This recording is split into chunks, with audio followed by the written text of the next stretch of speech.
Good morning, good afternoon all. Welcome and thank you for joining us today for the ECIS webinar. It's great to see so many of you here today. Looking at the list, we've got people from all over the world. We've got some from Chile, some from Europe, and some from Asia too. So welcome, thank you for joining us. For those who don't already know me, my name is Jo Whitson and I am Head of Events here at ECIS. I am delighted to be hosting today's webinar. I will be recording today's webinar and I encourage you to ask any questions in the chat box or the Q&A box, which Mark will answer towards the end of the webinar. Please let me introduce the expert for today's webinar, Dr. Mark Spokes. Mark is Head of Learning Design for Spokes Education in the UK. His previous senior management roles have focused primarily on highly mobile students within higher education. Mark has trained and led teams working with highly mobile students in different global contexts, as well as leading student expeditions and field trips across the world, from the Arctic Circle to the jungles of Southeast Asia. He is currently retraining as a psychotherapist and is interested in how education can embrace curiosity, contemplation, and compassion. Please join me in welcoming and handing over to Mark. Thank you, Mark. Thank you, Jo. Hello, everyone. I think, like most of you, I'm fairly zoomed out at the moment. But it's a strange one because I can't see everyone. I can see all of the little chats that are popping up. So I'll try and keep my eyes on those. But as Jo said, we'll try and at least come back around to the chats right at the very end. Firstly, I guess I'd like to just send out best wishes to you all. I hope that everyone is keeping safe and sane. Sounds like you're all over the world. I'm currently in Riga, Latvia. We've actually been very lucky. There's relatively little disruption to normal life here, but I do appreciate that there are very diverse experiences with this shared moment. So I will save some thoughts for those of you who might be undergoing any particular struggles or even perhaps in some distress right now. I'm aware that this sort of uncertainty of our current situation is colouring a lot of how we see the world at the moment, and particularly our work within it as international teachers. So I guess it's a little bit strange to be talking today about travel. I should perhaps have lots of thoughts on where we go from here on working with highly mobile students. As Jo was suggesting, most of my recent professional life has been working with these mobile students, specifically in higher education. And I've been working within campuses in different cities around the world, or perhaps even leading sort of student expeditions and field studies into far-flung reaches of the wilds. The truth is, though, that recently I've not been able to give too much thought to how this all pans out in the terms of the current pandemic. I'm spending a lot of my waking time now supporting sort of design of online learning experiences, because as you can imagine, a number of our institutions are starting to scramble to cope with these challenges, and particularly looking for online solutions. So hopefully we can make some time later on to hear from those who are perhaps working more directly than I am at the moment on student travel at this moment, and see if we can have a conversation on where to go from there.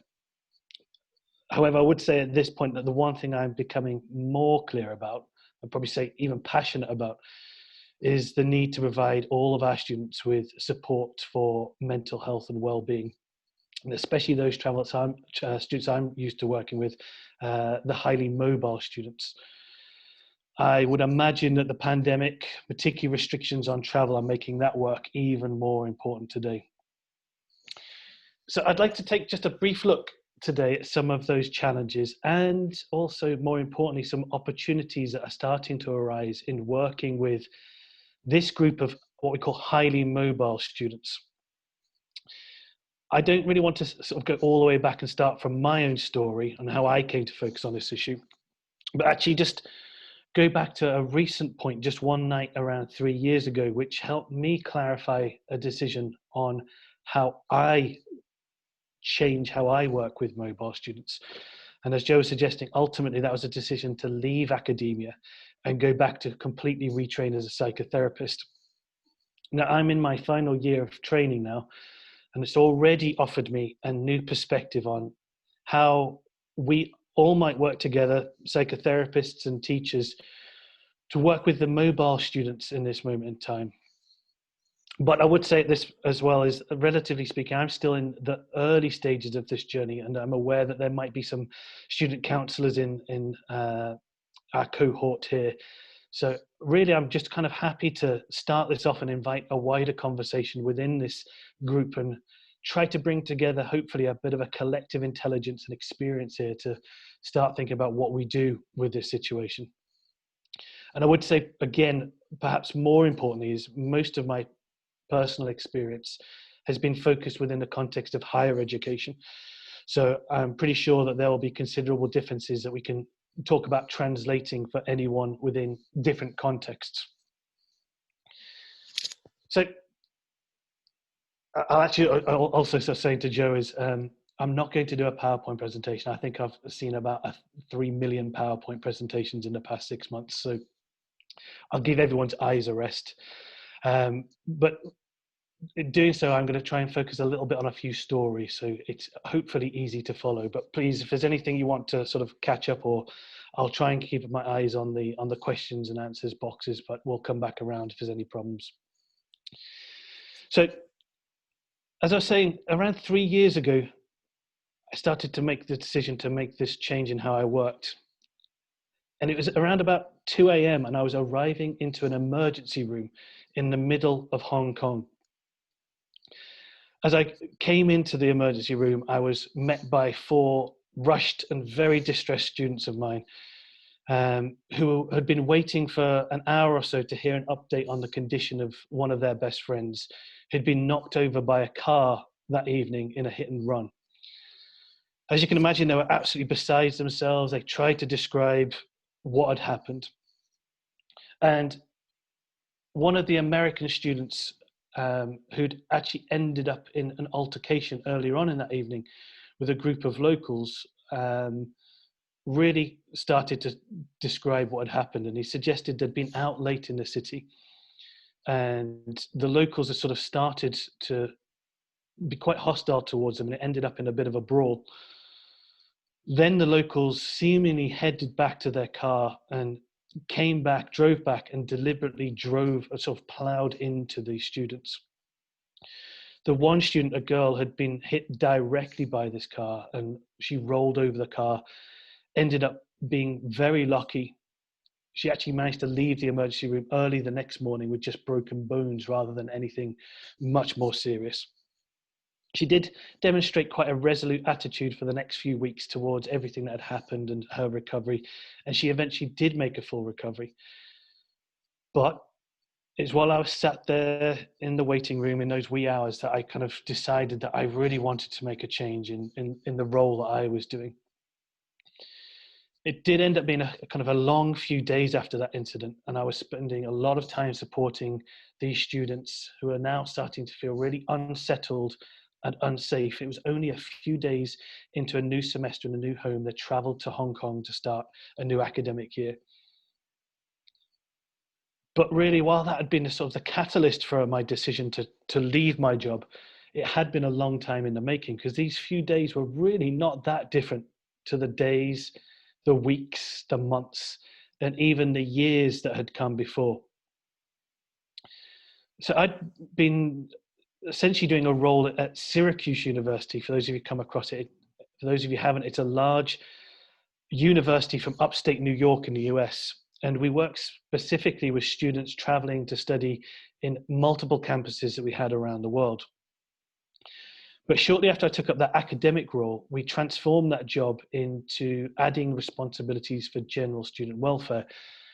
And really, I'd sort of been working at my previous university and spent just as much time in a role of pastoral care for international students as I had been working with them on academics.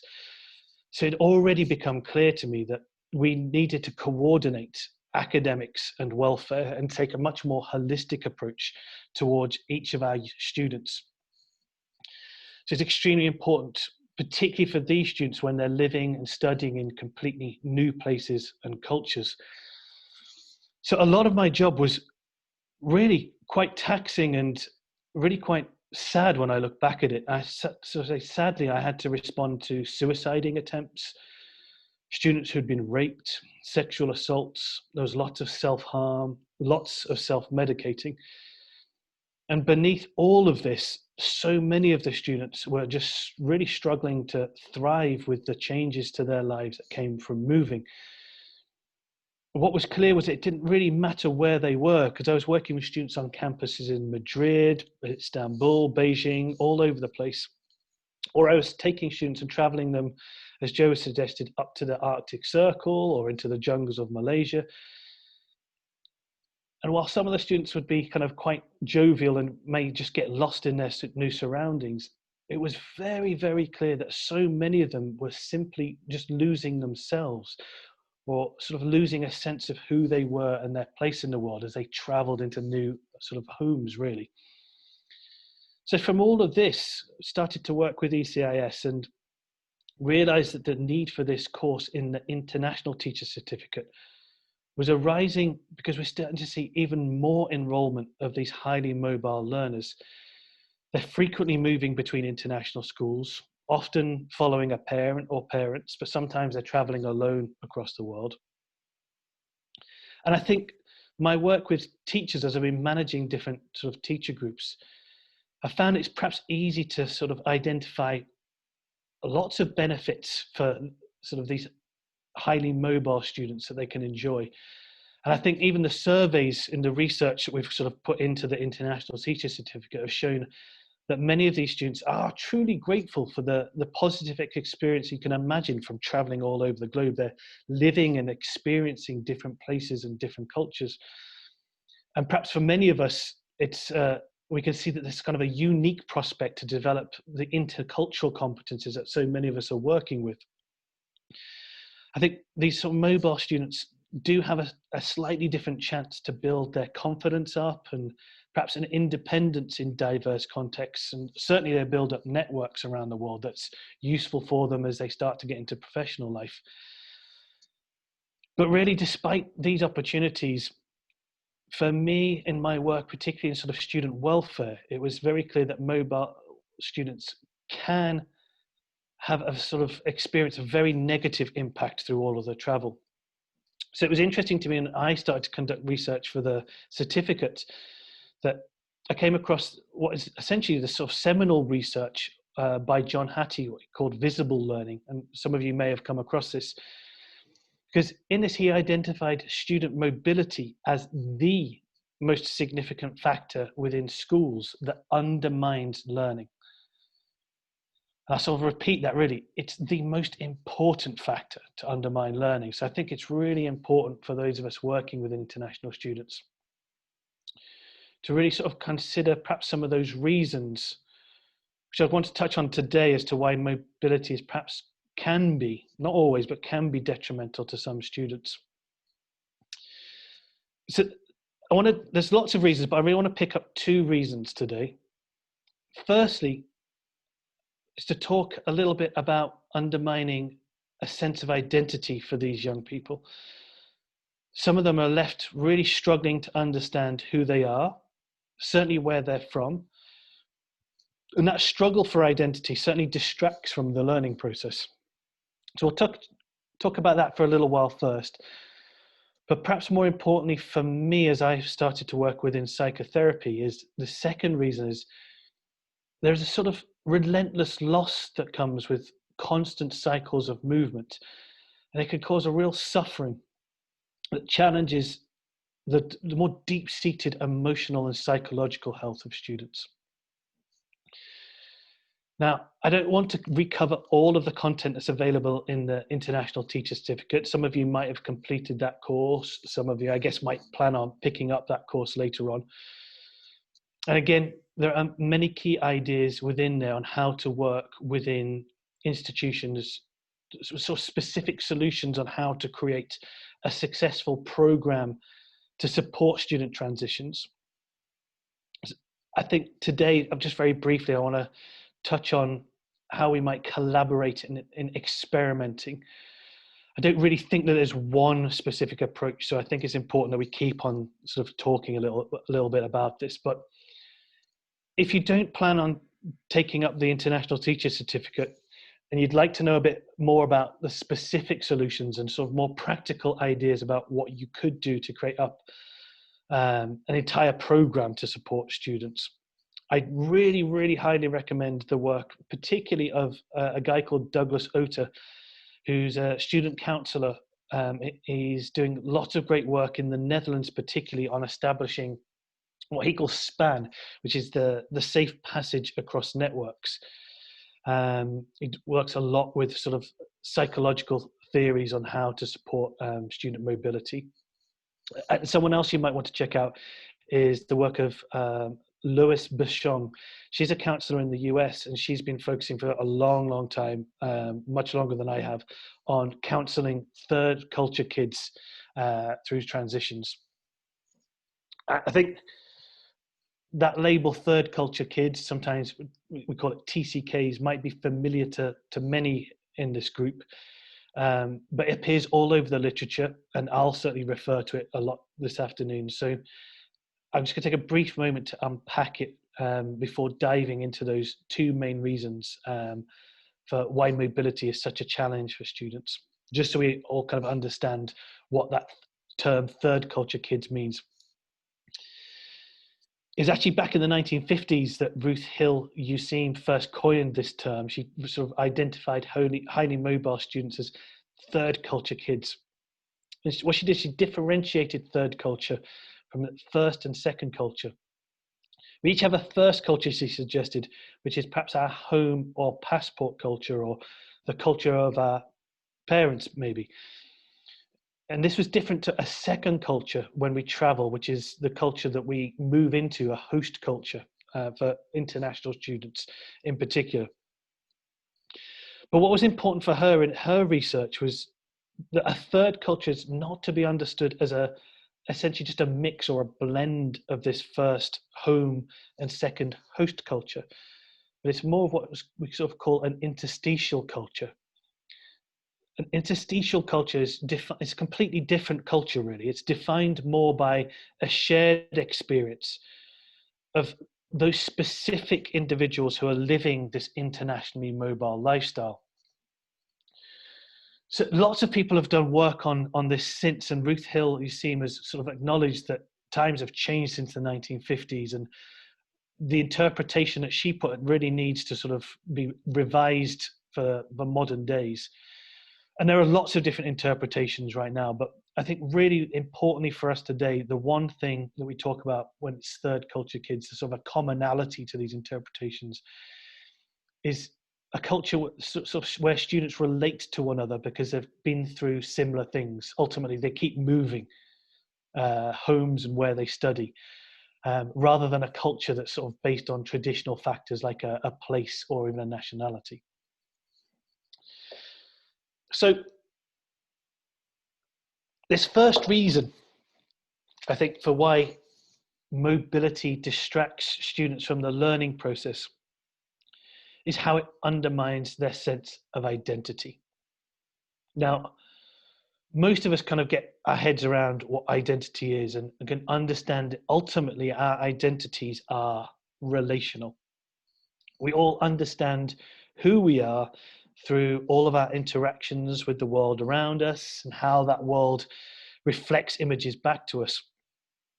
Here in Latvia, when I've been on other travels, it's kind of clear to me and the people I meet that I have some kind of British identity. But back in the UK, it's probably more prevalent that my identity is that I was born in Yorkshire. If I go back to Yorkshire, more specifically, I'm from Wakefield, and so on and so on. We kind of see that we kind of magnify these comparative relations, and they keep changing. So that's really important for international students if their identity is continually changing, their interactions are shifting all the time.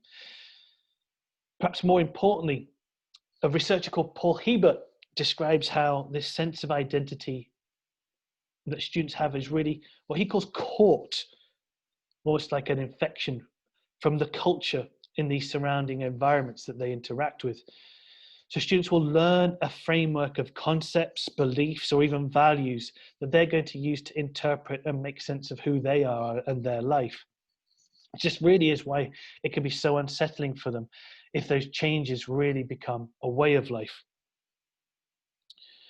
Now, I've worked with thousands of students now, and I'm sure many of you have, and I would imagine that you've had a similar experience, that these moves can really affect students in completely different ways. So really what I want to do for a few minutes is just share what came to mind as just a few interesting examples of students who I've met along the way. I won't use their real names, but they're certainly their experiences, their different experiences of their moves are very real. Now, the first student was a guy called Victor, and he's actually the student I sort of introduced in that first story, who was the guy who initially ended up in the altercation in Hong Kong. And why I found his story to be so interesting was this altercation, this situation knocked him really badly. And I think the reason for that was because he thought he was far more settled into his new home than most, if perhaps not all, of the rest of his class. Because although he'd grown up in New York, most of his family had moved from Hong Kong, and he continued to regularly travel back to Hong Kong to visit family. So Victor had a sense of what we call cultural balance. Cultural balance is this sort of unconscious knowledge of how things work in a particular community. This cultural balance provides a sense of belonging and perhaps even a freedom that comes with a kind of idea of sort of being in the know-how. So when I first met Victor, already he was sort of very passionately telling all of the other students about the culture and life they can expect in Hong Kong. He is the one who led that night out in the city. So really that altercation like very dramatically disturbed this sort of sense of cultural balance, that he kind of knew what was going on. But I think this experience of high mobility means that for some other students, interacting with the world is very frequently changing, and their identities are therefore sort of really constantly being redefined. Another student who I worked with for sort of 3 or 4 years, a girl called Adriana, she originally came from the Dominican Republic. She'd followed her parents all over the place, initially to the US, but continued to travel and live in several countries before I'd even met her. During her 4-year undergraduate, she continued to travel between different campuses that we had for her studies. And in fact, as I remember her, she seemed to be traveling on sort of every weekend of free time that allowed for it. But what was sort of striking for me about Adriana is I've never really known anyone who had reinvented themselves so much. Her look, her interests, certainly her life plan, kind of constantly being reinvented. So for students like Adriana, I think by the time they can even find any kind of cultural balance in a new home, they're likely to be on the move again. So for me, what really is striking for Adriana is that ultimately she's rootless. And I think this rootlessness is really at the core for so many of these highly mobile students. But I think this sort of fundamental changing of the rules can sometimes be felt for other students in much more traumatic ways. And some of you will be familiar with this idea then of culture shock. Gia was the student who was sadly hit by the car in Hong Kong. And I continued to meet with her again later because she decided that she didn't want to be in Hong Kong, and she moved campus again to Beijing. Now, when I met her before the accident in Hong Kong, she's fairly outgoing, but when I met her again in Beijing, she'd already started to withdraw.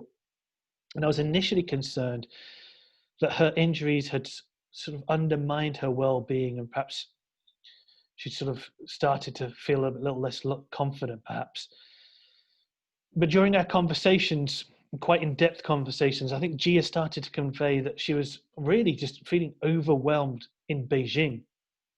Now, as we talked, it became clearer that although that Gia had Chinese heritage, she'd never visited Asia before. She'd sort of grown up in Los Angeles and didn't even speak the language.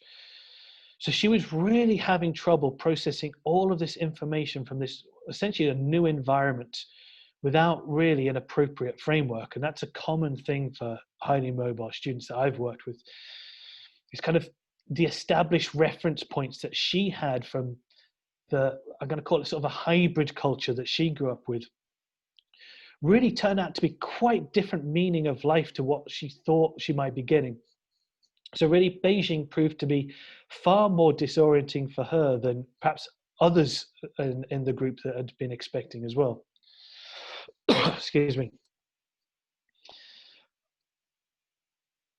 One of the more interesting students, and perhaps, oh, sorry, I've got a question coming in. I'll keep my eyes peeled for this question. One of the more, as I say, interesting experiences during my time teaching was with a student from a royal family in the Middle East. I call him Hamad. Now, he was different because he lived away from other students, and he actually had a sort of a luxury suite that I eventually visited. His family owned several around the world, and he lived alone with numerous servants, really, I guess, or bodyguards. But before I'd met him, he'd constantly traveled with his father on political and economic missions. I was even now at the sort of age of about 19 or 20, was expected to start taking on some diplomatic responsibilities of his own while still studying for his undergraduate degree. So I'd see him every now and again sort of talking with his fellow international students, and he would sort of blend in fairly well, sort of wearing fairly generic baseball caps, using American slang. But when he talked to me, he could very smoothly switch into sort of perhaps what I would call more British sensibilities. So I think he was a really good example of what I call perhaps in response to this relentless experience of moving that a lot of third culture kids can have, like Hamad, of learning to change your behavior and attitude to sort of blend into different cultural settings and situations with different people. I think this can definitely help to develop a healthy respect for different perspectives, and certainly a really great cultural sensitivity towards others. But I think for people like Hamad, this sort of idea of being a cultural chameleon can be exhausting. I think Hamad even needed to adapt to yet another culture within his family setting. I mean, I don't think he really had any chance for rest or sort of respite. Now, I think that kind of cultural adaptation can be problematic for anyone, really. But I think it was even more problematic for someone like Jia because she had to conceal her identity.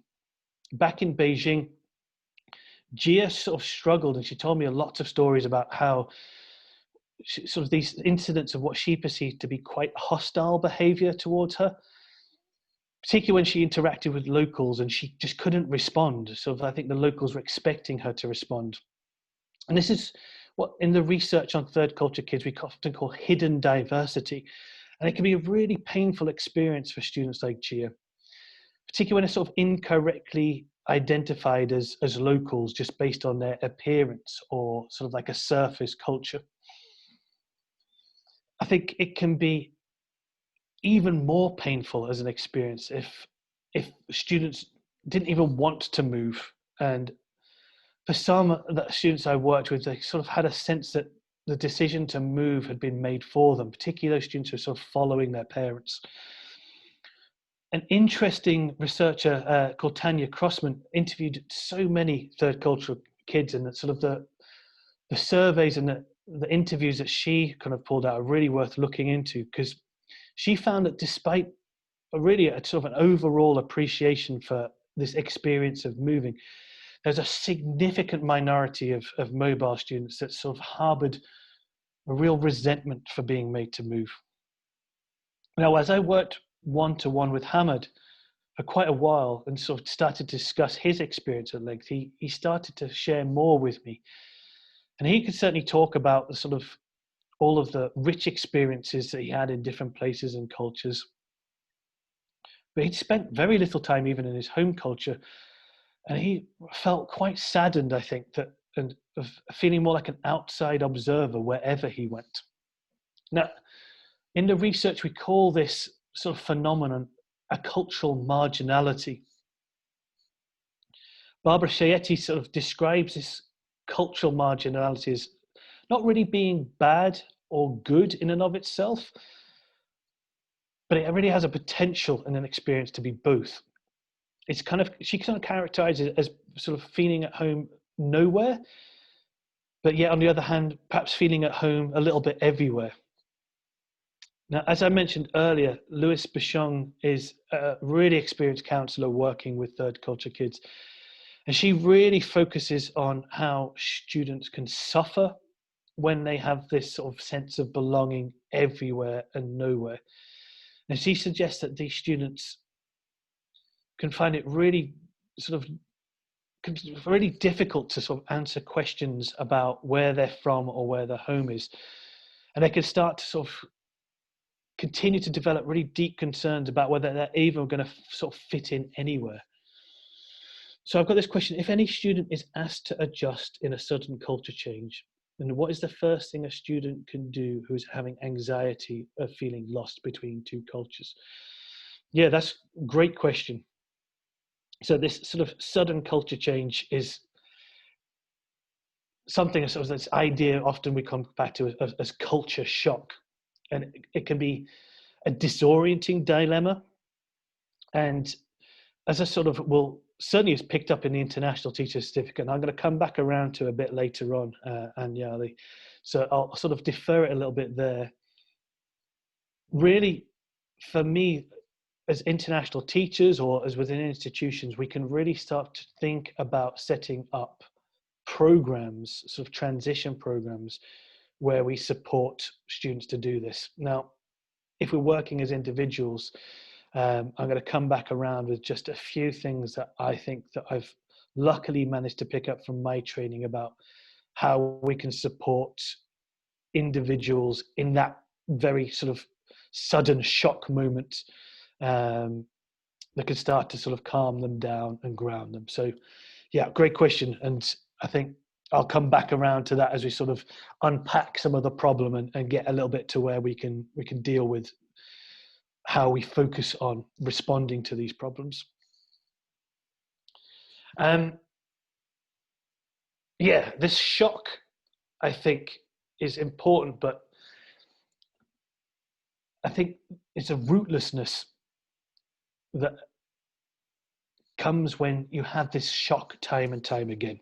And I think that's the difference between someone who's going to come across this sort of sudden culture change adjustment, as is in this question, and for those who are living a lifestyle of continually perhaps following parents, sometimes month by month. So they're kind of searching for a different kind of home, and sometimes they'll find it within a single culture. They're perhaps sort of attached to a particular place. Some, I think, start to sort of consider the entire world their home. And for many years, I taught classes like global citizenship, global human rights, particularly in higher education institutions for international students. I think many of those students I worked with came sort of went on to identify themselves as sort of a cosmopolitan world citizen. And especially for those students who did a 3 or 4 year program, I think they started to feel more at home with their friends from all over the world who sort of shared this experience of mobility, certainly an understanding of their experience of what it means to go from place to place. And I'd probably suggest that many of them would say that even the campus buildings themselves would perhaps feel more like a home to them than perhaps even their family houses. So I think that's really important to sort of keep in mind this rootlessness, because I think I'll go back to sort of 2 of the students that I've sort of given as examples who really struggled. I think I had to keep checking back in with Gia for a while, and sort of while I traveled around to different campuses, and I'd sort of talk with her, find out how she's doing, and as she tried to settle into life in Beijing, it was clear that she was really continuing to struggle to find just one group of peers with whom she could fully relate. she often, so she'd say that she sort of felt stuck on the outside of each of the little groups.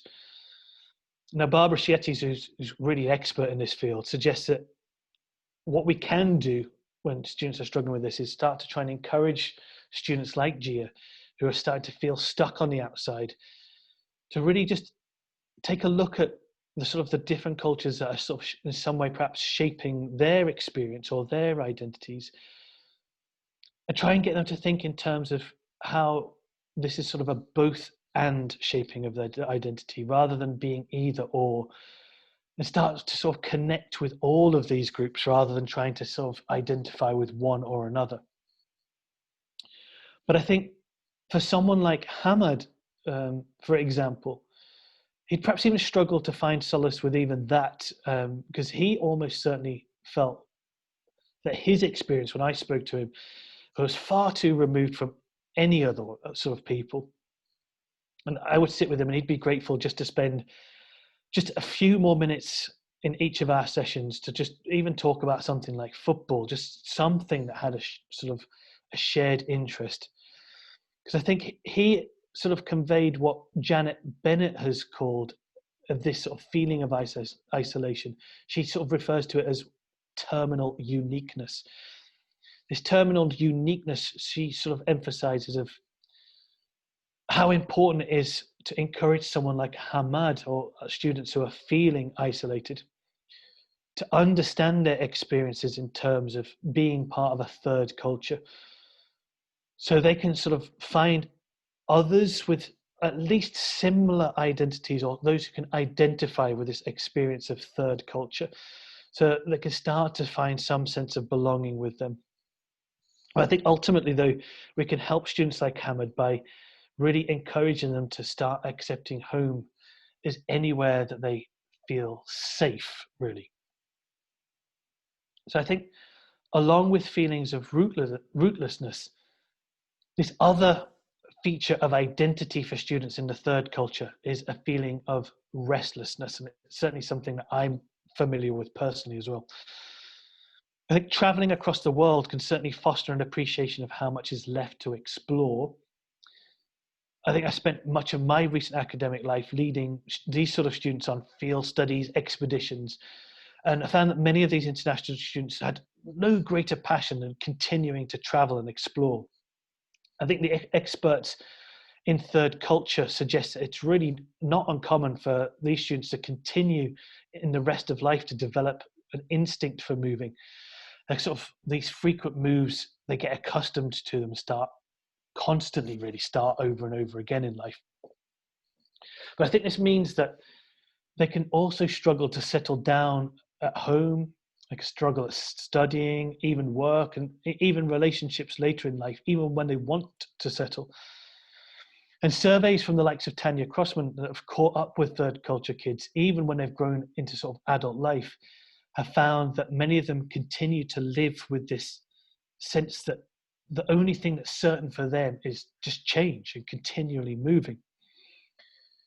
And that was certain of the sort of the students I've already sort of picked out. Victor, who was the guy who had the altercation in Hong Kong, for example, had traveled really extensively before I met him, and he'd talk with great enthusiasm about his future plans for adventure. He'd refer to himself as a global nomad. And Adriana, if you remember, she's the one that was always moving with her family. She'd constantly reinventing herself. So when I worked with her, she was sort of traveling almost non-stop. And I still get sporadic updates about the next home or the next life that she's trying to settle into. And she always called herself a global soul. And I found out later that this term had been coined by Pico Iver, and was describing those people, I think quite beautifully, who live between the cracks in cultures. I think that's a very accurate way of describing Adriana, living between the cracks in cultures. But perhaps for many of the third culture kids, these sort of nuanced identities that come from continually changing become way more complex now that we've got much more use of communication technologies, particularly social media. So Gia, who's the girl who got hit by the car, would tell me all of these difficult struggles of trying to fit anywhere in Beijing and the particular groups of students. But my immediate and sort of ongoing associations I have with her were like always being tethered to her phone and particularly social media. So while this perhaps offered her a sense of connectedness to one community back in Los Angeles, perhaps one that she needed, it probably also provided a sense of safety that sort of she didn't really need to invest time and energy into nurturing new relationships. I think for someone like Hamad, the sort of repeated cycle of moving, I think he was probably moving at least every few months, if not more often. That can become so exhausting that it leads to a withdrawal and certainly a lack of investing in any sort of new relationships and sort of in the people and places they encounter. And I found this really interesting to study recently with the psychological strategies that third culture kids use to protect themselves from the pain of moving. And Douglas Otter does a really good sort of deep dive into this that you can pick up in the International Teacher Certificate. I found it interesting because I actually share a lot of those defense mechanisms myself. Because while I grew up in the UK, I think me and my family moved every year or so following my dad around for his work. So while Hamad came from a sort of a Gulf royal family and I grew up mainly around council estates in the north of England, I kind of look now and sort of realize that we did find some common bonds in our experience of sort of perhaps how we protect ourselves from the sort of the intimacy of relationships if we know we're going to carry on moving all the time. So I think one thing we can sort of be wary of as international teachers and sort of getting a sense of who our students are and if they've got defense mechanisms is looking out for things like students who are limiting their vulnerability by kind of really refusing to invest in any relationship to start with, and us talking a lot about their value and independence, which can be a great thing. But just be wary, like I've found, that it can also isolate them from any sort of real intimacy. I think it can also mean sort of avoiding the pain of moving. They start to sort of lean away from people as they know that it's sort of their time is coming to an end and the move is on the horizon again. It's sort of like this idea of a quick release of friendships, and I'm very familiar with that in my own personal life. But really what's important is to sort of to check for any students who are avoidant to such an extensive level that they're really repressing any emotional response to moving, and it's sort of a deadened response. I think that's where we start to have to work with them at a sort of professional level, or if we haven't got that kind of training, to sort of refer them to professionals. Because I think this kind of emotional flattening I've seen it happen with so many mobile students, and can happen even sort of as they seem to appear at first to be quite healthy in their development. And I think for most psychological struggles, and I'll say most because the model of training that I'm involved in takes a slightly different approach, all of those psychological models would say that healthy development of students needs a secure sense of identity. And that really relies on an ability to continue having relationships, healthy relationships with others. But weirdly, sort of this relationship with others does sort of paradoxically also depend on nurturing that sense of self. So it's kind of a co-constitutive relationship. So it can be quite difficult to help students develop this healthy development.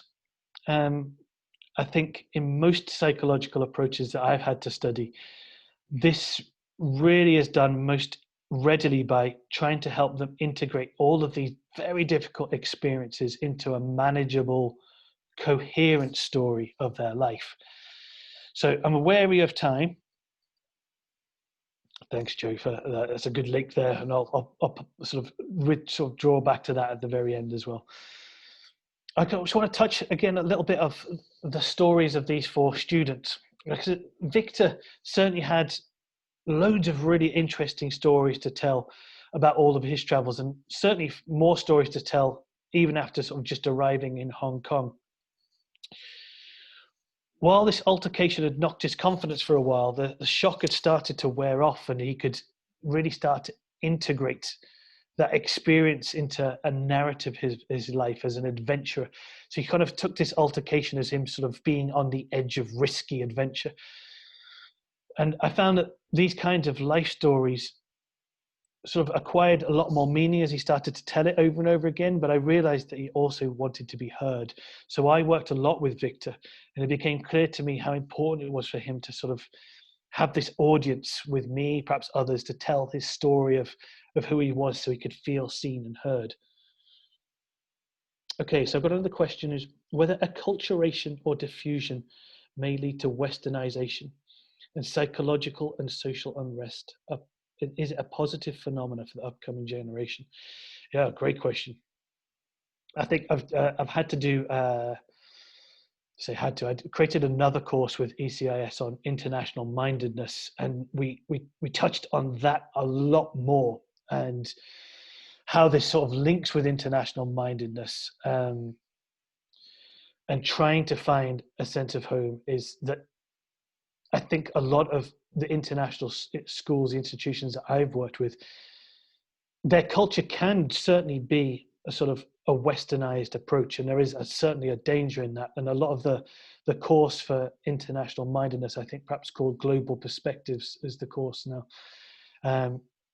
really touched on sort of a decolonizing to how we create these programs, really focusing on how we consider global citizenship, cosmopolitanism, but certainly going back to what we're talking about today, this sense of a third culture. And that's a great question. This certainly within the institutions that I started off with, there's certainly an accusation that was landed at them that this was a sort of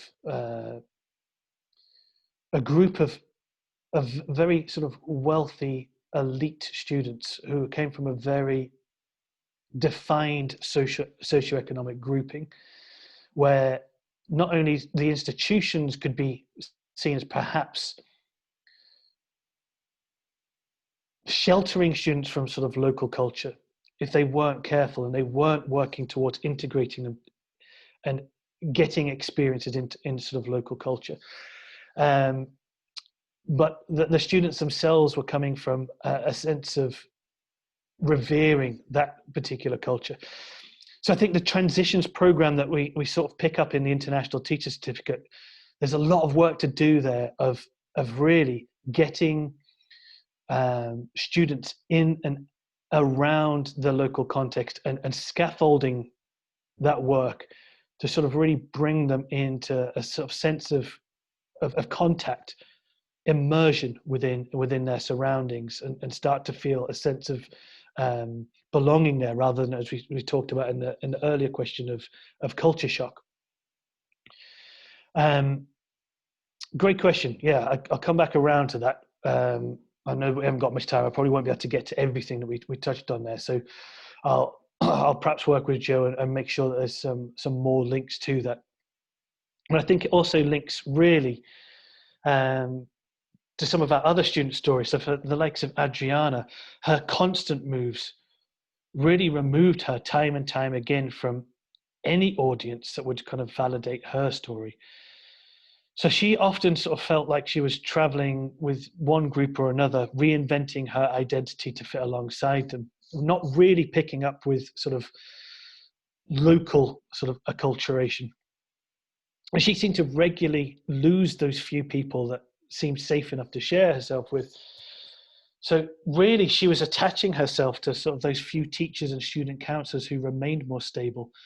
But they continued to encourage her, as I was suggesting in these transitions programs, to seek out new groups, new audiences with whom they could feel secure enough again to share her stories. And I certainly worked with Adriana, and I took her on numerous trips in local areas and out into regions to sort of like really get her immersed in new environments to try and get her feeling a bit more grounded in the place where she found herself.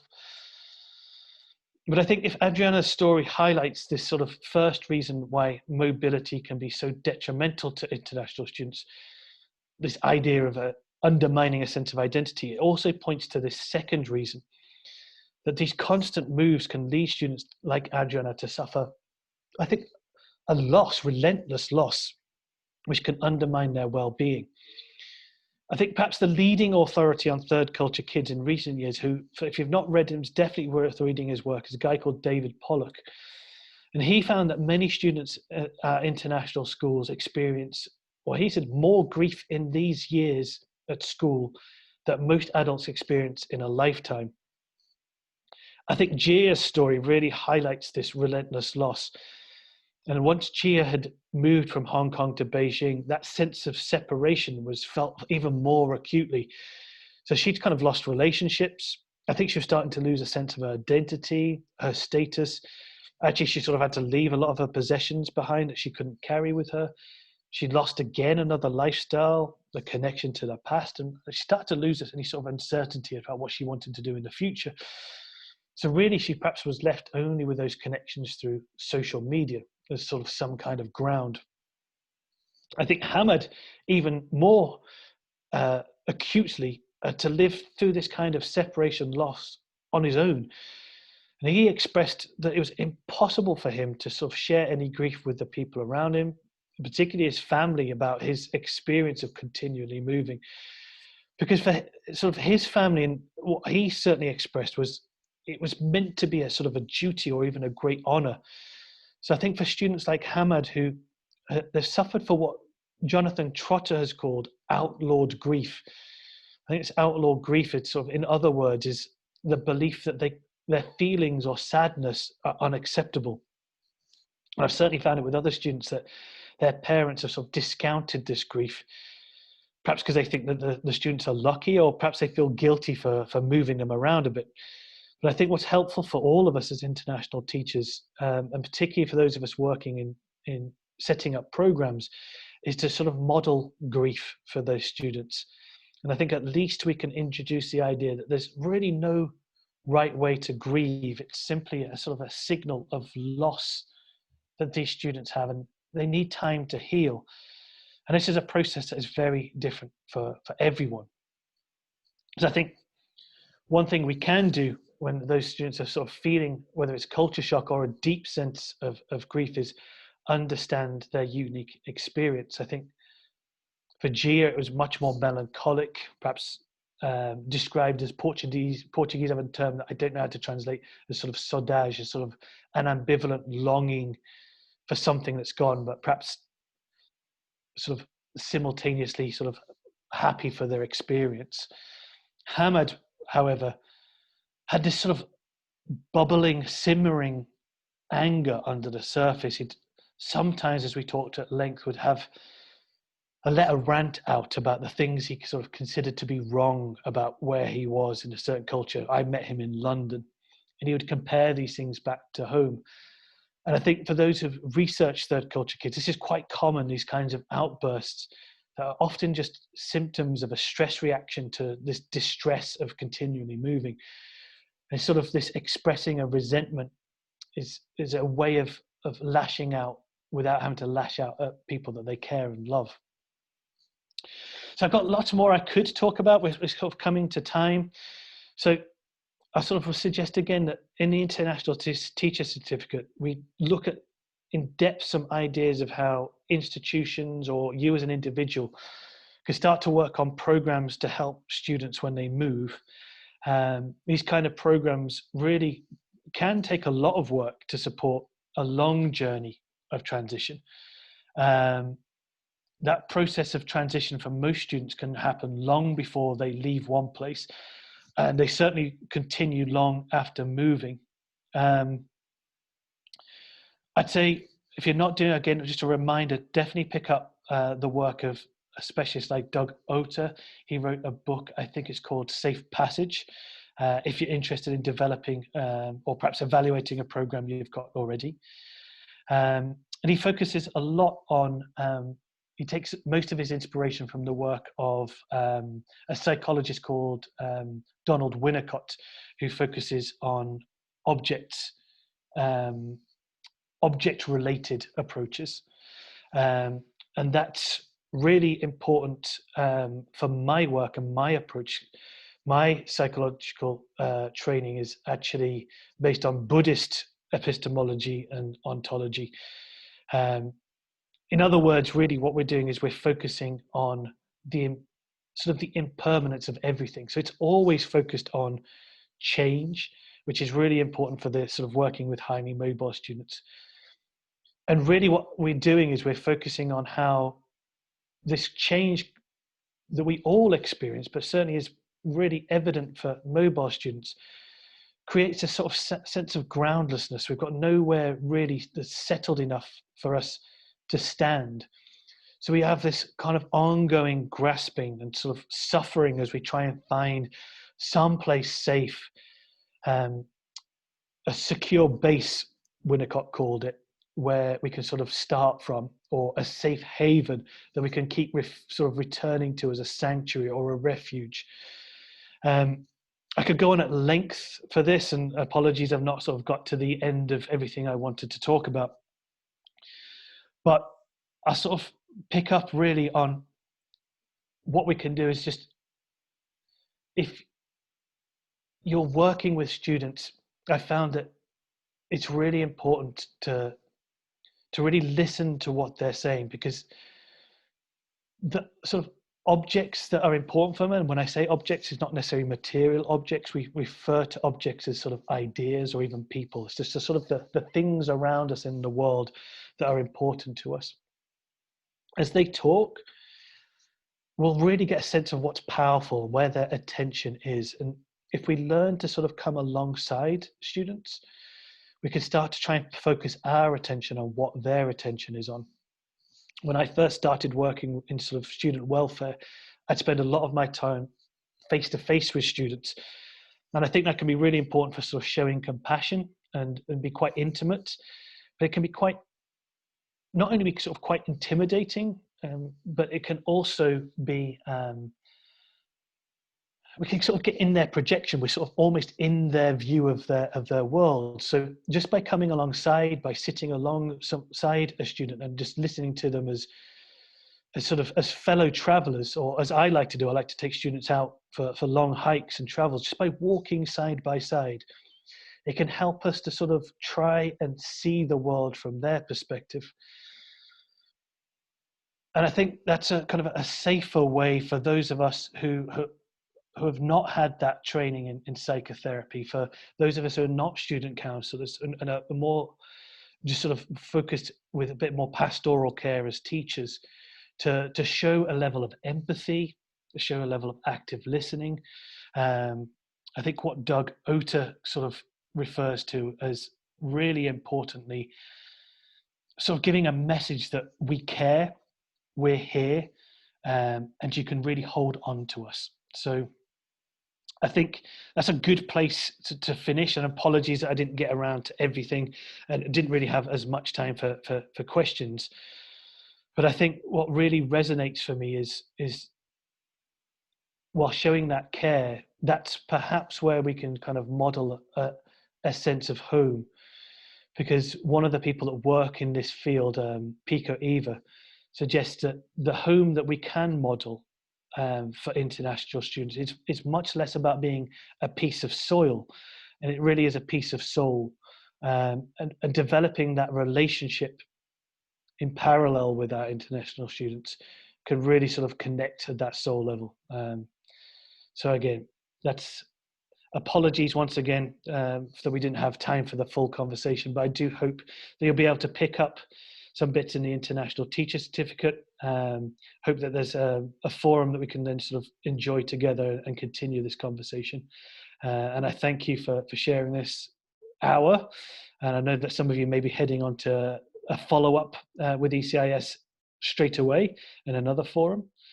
And again, well wishes. I hope everyone keeps safe in this scary time that we're all sharing, and my best wishes to each and every one of you. Thank you. Thank you so much, Mark. I know that was very useful for all, just judging by the fantastic questions we've received. We will be sharing the recording of the webinar. So for those who have asked, you will be able to go back and re-listen and maybe hear some of the kind of authors that Mark mentioned throughout the webinar. And we'll try and maybe share some resources in a follow-up webinar as well. It was great to hear stories of Gia, Hamad, Adriana, Victor, and I hope they're all doing well, which I'm sure they are. So yeah, once again, thank you so much for your time. And for those of you who are interested in our preparing for International Teaching Certificate and our Global Perspectives courses, again, I will share those in a follow-up email with you all. So hopefully some of you can take that course that we've worked so closely with Spokes Education on. Thank you, Mark, once again. It was fantastic. A great webinar and a really, really useful hour, especially for myself. So thank you, and thank you all for joining today. Thank you, Jo. Thanks all. Bye.